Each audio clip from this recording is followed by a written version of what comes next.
आईना वो चीज है जो कभी झूठ नहीं बोलता। पर अगर एक दिन आईना ही तुम्हें दिखाने लगे कोई और चेहरा, तो फिर क्या तुम उस पर यकीन करोगे या खुद पर? मेरा नाम अर्जुन है। मैं बचपन से ही किताबों में खोया रहने वाला लड़का था। शहर से दूर एक छोटे से गांव में मेरे दादा दादी का घर था। पुराना लकड़ी का बना हुआ, हर कोना एक कहानी कहता था। पर उस घर में एक चीज हमेशा अजीब लगती थी, वो पुराना बड़ा सा शीशा जो दादी के कमरे में रखा था। वो शीशा न जाने कितने सालों से वहीं था। किसी ने उसे कभी हिलाया तक नहीं और न ही उसमें धूल जमती थी, जैसे वो खुद को साफ रखता हो। एक शाम बारिश हो रही थी, बिजली गई हुई थी और मैं मोबाइल की टॉर्च जलाकर पानी पीने किचन में गया। रास्ते में वो शीशा पड़ा था। जैसे ही मैं पास से गुजरा, मैंने देखा, मैं रुक गया। शीशे में जो दिखा वो मैं नहीं था।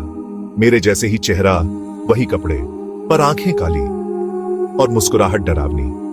मैंने जैसे ही पीछे मुड़कर देखा, वहां कोई नहीं था। मैंने सोचा शायद मेरी आंखों का धोखा था। पर अगली रात वो फिर हुआ। अब हर बार जब मैं शीशे के सामने जाता, वो चेहरा और पास आ जाता। वो अब सिर्फ देख नहीं रहा था, अब वो मुझे कॉपी कर रहा था। एक दिन मैंने देखा, शीशे वाला अर्जुन मेरी तरह सांस नहीं लेता।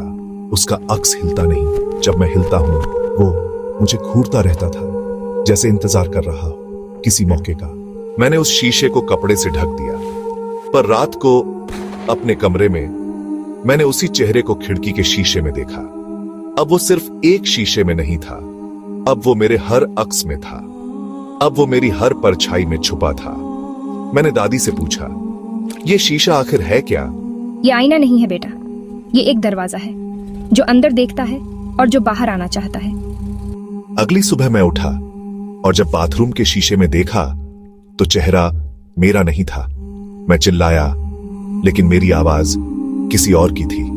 वो अर्जुन जो कभी शीशे में था, अब मेरे बदन में था और मैं अंदर कैद हो चुका था। अब भी लोग कहते हैं अर्जुन पहले जैसा नहीं रहा, शांत रहता है, आईने से दूर भागता है, पर वो नहीं जानते अब अर्जुन सिर्फ शीशे में दिखता है।